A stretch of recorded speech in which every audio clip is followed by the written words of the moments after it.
I've always considered my bedroom a safe space, the one place where I could truly relax after a long day. It was late one night, close to midnight, when I lay in bed, scrolling mindlessly through my phone. The room was quiet, except for the faint hum of the heater and the occasional car passing somewhere far down the road. My window was slightly cracked open, letting in the cool night air and the subtle chorus of crickets outside.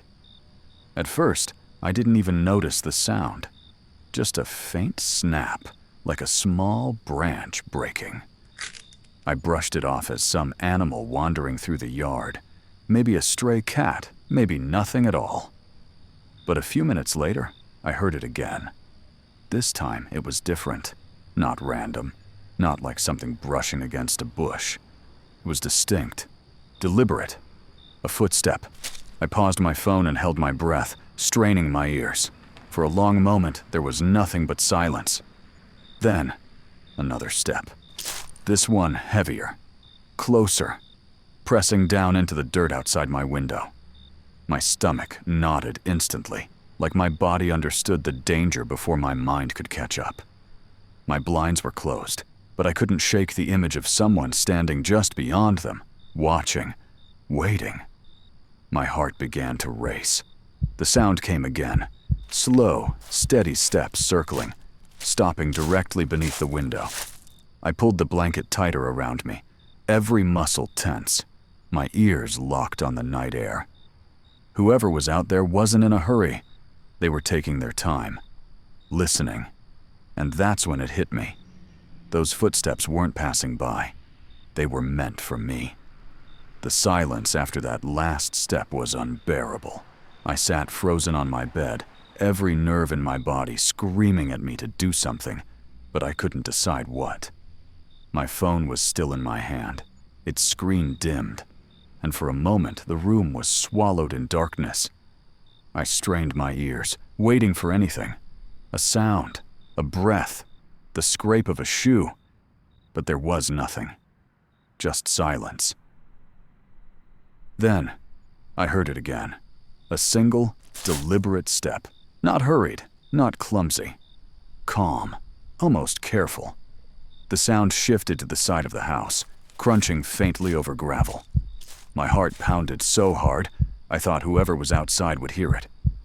I forced myself off the bed, moving slowly across the room. My feet felt like they weighed 100 pounds each. I reached the window, and with my hand trembling, lifted one slat of the blinds just enough to peek through. The yard looked empty. The faint glow from the streetlight down the road revealed nothing but the trees swaying gently. But then the sound came again, from the opposite side of the house this time. My stomach turned. Whoever it was had circled around. I ducked down instantly, pressing my back to the wall beneath the window. I held my breath until my chest hurt, and even then, I refused to exhale too loudly. For a long stretch, nothing. I told myself maybe it was in my head, maybe I was overreacting, but just as my breathing began to steady, the noise shattered the silence again. 2 footsteps this time, directly beneath the living room window. I crawled across the floor, each movement deliberate, terrified that even the creak of the wood beneath my knees would give me away. The living room was darker than my bedroom, and the only light came from the faint glow of the television I'd forgotten to turn off. I grabbed the remote and killed the screen instantly. Darkness swallowed the room. My ears sharpened, desperate to catch anything. That's when I heard it. A soft scrape against glass, fingertips dragging across the window pane, slowly. My pulse slammed in my throat. Whoever was out there wasn't trying to hide anymore. They wanted me to know they were there. I clutched my phone, debating whether to call someone. But my voice would echo in the quiet, and I imagined them hearing me, realizing I was awake, alert, cornered. My thumb hovered over the screen, paralyzed by indecision. The scraping stopped. Silence again. I thought maybe they'd left. I thought maybe this nightmare had passed. But then came the sound that nearly made me scream, the faint rattle of the front door handle. A slow metallic jiggle, like someone gently testing the lock. Not breaking it, not forcing it. Just checking. I backed away from the door, every step careful, my eyes never leaving the knob. I prayed I had locked it earlier. I couldn't remember if I had. The handle rattled again, firmer this time, and I felt the blood drain from my face. I bolted to the kitchen, clutching a knife from the counter, my hand slick with sweat. My phone screen glowed faintly in my palm as I finally pressed the keypad. My voice shook as I whispered to the operator, giving my address as quietly as possible. Every second I spoke, I was convinced the person outside could hear me. The operator told me to stay calm, that a unit was on the way. But calm was impossible, because even as I tried to steady my voice, I could hear them moving again, back toward the window. I crouched low behind the counter, phone pressed to my ear, knife trembling in my hand.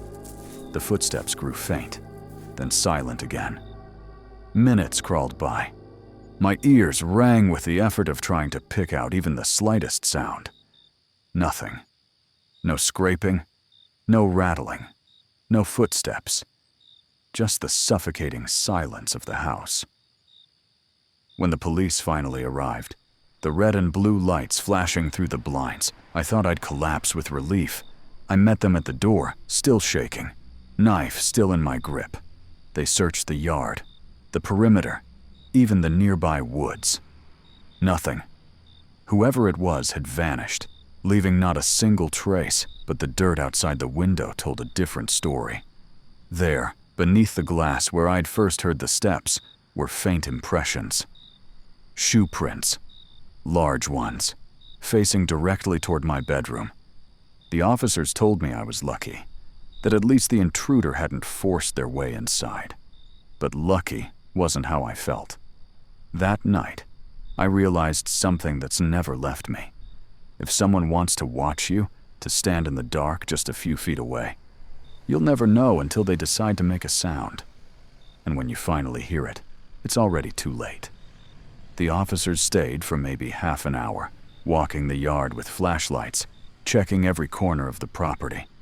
They told me they didn't see any signs of forced entry, no broken locks, no shattered glass, just those faint footprints beneath my bedroom window.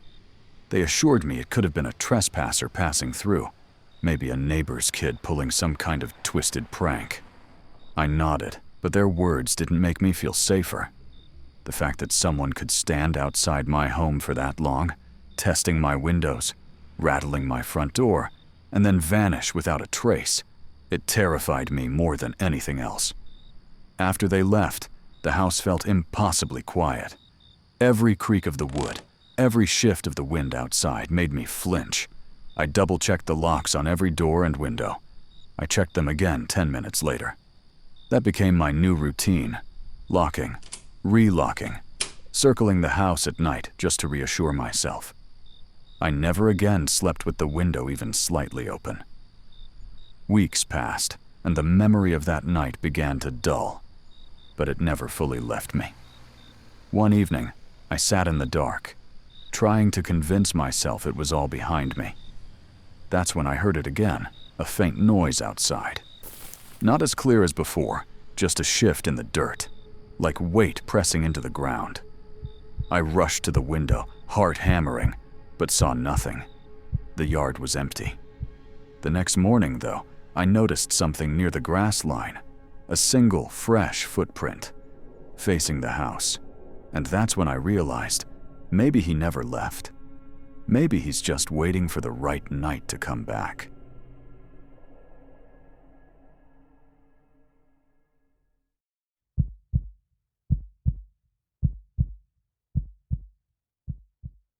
It was nearly midnight, and I was standing alone at the bus stop near the edge of town. The streets were quiet, empty except for the occasional hum of a passing car in the distance. A single streetlight buzzed overhead, its weak glow flickering on and off, casting long shadows across the cracked pavement. At first, I didn't think much of the man on the other side of the road. He wasn't at the stop with me. Not exactly. He was just there, standing a little back from the curb, partially hidden in the shadows. He wasn't on his phone, wasn't smoking, wasn't moving at all. He was just facing my direction. I tried not to stare, but the longer I stood there, the more obvious it became that he hadn't taken his eyes off me. He didn't shift, didn't glance around, didn't look away. It felt like I was pinned under his gaze, every second dragging heavier than the last. When the bus finally arrived, I climbed on quickly, relieved to put some distance between us. But as the vehicle pulled away, I risked one last look through the window. He was still there, still standing in the same spot. I told myself I'd never see him again, but when I got home that night, my stomach dropped. Across the street from my building, under another flickering light, was the same man, motionless, staring straight up at my window. For the next few nights, I told myself I was imagining things. Cities are full of strange people, and maybe he just happened to stand in the same place as me, but that excuse fell apart quickly because he kept showing up. Every night. Same bus stop, same late hour, same stillness. He never boarded the bus, never even seemed to be waiting for one. He just watched. The second night, I tried not to look, but the weight of his stare was impossible to ignore. He didn't blink, didn't fidget, didn't check his phone. He was as still as the streetlight buzzing above us. When my bus finally arrived, I rushed on board, relieved the moment the doors closed. By the fourth night, it wasn't just unnerving, it was terrifying. When I stepped off at my stop near my neighborhood, I heard something behind me. Footsteps. At first I thought it was just another passenger, but the rhythm matched mine too perfectly, just a second behind. I turned, and there he was. The same man. Not across the street now, not far away, just a half block behind me, walking slowly, keeping me in his line of sight. My chest tightened. I sped up. So did he. I turned down a side street I never used, hoping to lose him, but when I glanced back, his figure had followed. He wasn't running, wasn't rushing, just walking. Calmly, as if he knew exactly where I was heading. I ducked into a small corner market.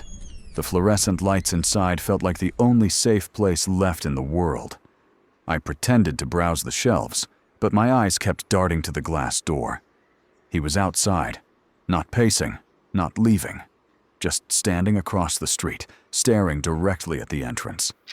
Minutes crawled by. Customers came and went. Still, he didn't move. My throat was dry, my hands shaking as I finally forced myself to buy something I didn't need, just so I wouldn't look suspicious. When I walked out, I braced myself, but he was gone. Relief flooded me, but it didn't last. As I walked the last few blocks home, the sound returned. Footsteps. Not constant, not rushed, just enough for me to know he was there. I didn't turn around. My only thought was to get inside. I sprinted the last stretch, fumbling with my keys, slamming the door shut behind me and locking it 3 times over. I pressed my back to the door, trying to calm my breathing, straining to hear if he'd followed me all the way. But there was nothing. No footsteps, no knock, no movement outside. Just silence. For the next few days, I debated telling someone, friends, police, anyone. But what could I say? That a man stood near me at a bus stop? That he looked at me? That he walked down the same street? None of it sounded like enough. And yet, every time I stepped outside after dark, I couldn't shake the feeling of eyes on me. Then came the night that broke me. I got off the bus, and for once, he wasn't there. The stop was empty, the street quiet. I felt a surge of relief so strong it almost made me laugh. Maybe it really was over. I started walking home, my guard dropping for the first time all week. That's when I heard it. I froze mid-step, my pulse hammering in my ears. I turned my head slowly, terrified of what I'd see. And there he was, emerging from the shadows of an alley, his eyes locked on me. This time there was no distance, no pretending. He was only a dozen feet away. I ran. I didn't think, didn't breathe. I just ran. My footsteps slammed against the pavement, my lungs burned. But I didn't stop until I reached my building. I nearly dropped my keys in panic as I forced the door open and threw myself inside. I pressed my back to the wood, gasping for air. Outside, the night was silent again. I didn't hear him follow. I didn't hear anything. The next evening, I almost convinced myself not to go near the stop at all, but routine won. As I approached, I spotted him instantly. He wasn't hiding this time. He stood at the far end of the street, directly beneath a flickering lamp, waiting, watching. And as I passed, his lips curved, just barely, into the faintest smile. The police didn't take me seriously when I finally worked up the courage to call them. I told them a man had been following me, standing at the same bus stop every night, appearing near my home, staring. They asked if he had ever spoken to me, threatened me, touched me. When I said no, they told me there wasn't much they could do. "Unless he commits a crime, our hands are tied," one officer said, his voice flat, like this was just another pointless report. So I tried to change my routine. I left work earlier some nights, later on others. I even walked an extra mile just to take a different bus line. It didn't matter. No matter what I did, I'd eventually see him, standing at the edge of a street, leaning against a pole, never close enough to touch, but never far enough to ignore. For weeks, it became a twisted pattern. I'd spot him, my chest would tighten, and then he'd vanish. Sometimes he'd linger long enough for me to feel cornered. Sometimes he'd disappear the second I blinked. I stopped telling myself it was coincidence. I knew better. The last time I saw him was the worst. I'd left the bus earlier than usual, thinking I could outsmart him. But when I turned the corner into my own street, he was already there. Not across the road, not behind me, directly under the streetlight in front of my building. He didn't move as I froze. He didn't call out. He just stood there, his face half in shadow, his smile faint but unmistakable. And that was when I realized something I can't shake. He doesn't need to chase me. He just needs me to know he's always one step ahead.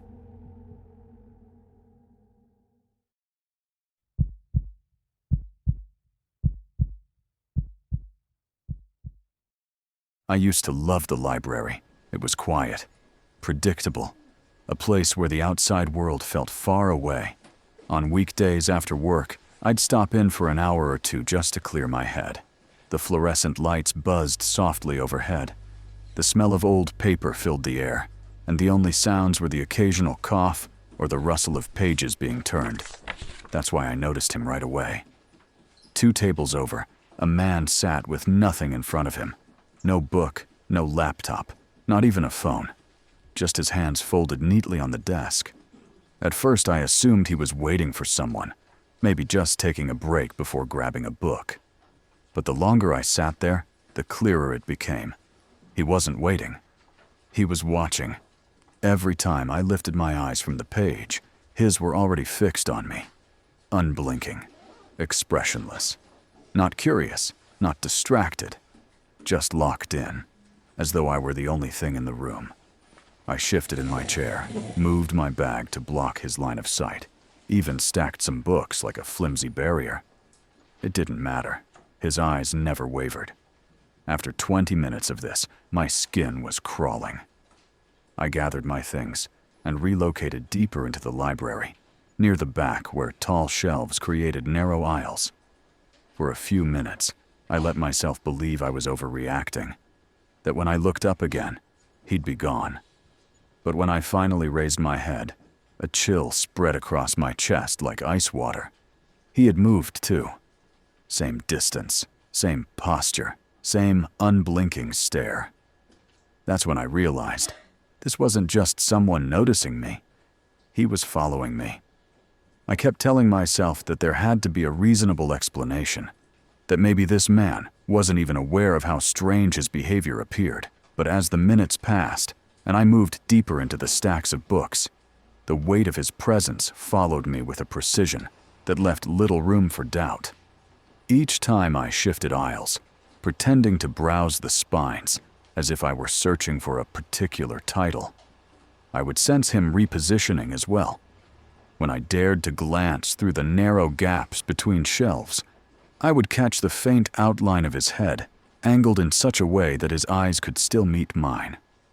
The sound of the library, normally calming, the low hum of lights, the occasional cough, the steady rhythm of pages turning, had transformed into a backdrop that made the faint scuff of his shoes against the carpet echo like thunder in my ears. I tried to shake off the growing tension, but it only worsened when I turned down a long aisle and, halfway along, looked up to see him framed neatly at the opposite end, his body motionless, his face utterly expressionless, his eyes fixed with an intensity that seemed almost inhuman. For a moment I considered ignoring him, but something inside me rebelled against the idea of pretending any longer. So I forced my legs to carry me forward, my heart pounding with each step, until the silence between us became unbearable, and I finally asked in a strained voice what exactly he thought he was doing. The words carried down the aisle with a faint echo, but his response never came. He remained still, his expression unchanged, as if I had spoken into empty space. The longer I held his gaze, the more oppressive the silence became, and soon I felt an overwhelming need to break away. My confidence drained as quickly as it had come, and I found myself retreating, clutching my bag, and moving briskly toward the exit. My shoes clicked against the polished floor, each step loud and awkward in the suffocating stillness of the building, until at last I reached the glass doors and, against my better judgment, turned for one final look. He was no longer standing in the aisle. Instead, he was seated once again at a table, his posture identical to how I had first seen him, hands folded neatly before him, eyes fixed in my direction as if nothing had occurred. The rush of cold air outside was a relief at first, yet the feeling of safety unraveled almost instantly as I passed the wide glass windows of a nearby storefront and caught the reflection of the library behind me. The rows of tables were visible through the panes, illuminated by the harsh fluorescent lights, and I realized with a sick certainty that the chair where he had just been sitting was empty. My pace quickened instinctively, my thoughts racing, my eyes flicking from shadow to shadow, searching for movement that never revealed itself, until I reached the door of my building with trembling hands. As I fit the key into the lock, a detail caught my attention that rooted me in place. The line of mailboxes to the side of the entrance, one of them left slightly ajar. Mine. Against every instinct, I reached out, pulled it open, and found a single folded sheet of paper resting inside. There was no envelope, no markings, nothing to suggest it belonged to anyone but me. With hands unsteady from fear and disbelief, I unfolded the page beneath the dull yellow glow of the lobby light, and in jagged handwriting, smeared faintly as though written in haste, were 4 words that turned my veins cold. I see you too. I never showed the note to anyone. I folded it back up, shoved it into the bottom of a drawer, and tried to convince myself it didn't matter. If I told someone, what would I even say? That a stranger slipped a piece of paper into my mailbox with 4 words on it? It wouldn't prove anything. It would only make me sound paranoid. From that night on, the feeling never left me. Even in crowded places, even in broad daylight, I carried the sense of eyes lingering on me from somewhere just beyond my vision. I avoided the library completely for weeks, but eventually, I had no choice but to go back. There was a research paper I needed to finish, and the sources I needed were only there. Walking through those glass doors felt like stepping back into a place I swore I'd never return to. The silence was the same, the smell of paper, the quiet scratch of pens on paper. Nothing out of place. For the first time, I almost let myself believe it had ended. But when I returned a book to the shelf, something slipped loose from between the pages and fluttered to the floor. Another folded piece of paper. My hands trembled as I opened it. The same jagged handwriting stared back at me, only this time it read, "Took you long enough." I left the library without looking back, but the thought that followed me home was worse than anything I'd felt before. If he knew exactly which book I would touch, then maybe he had never left at all.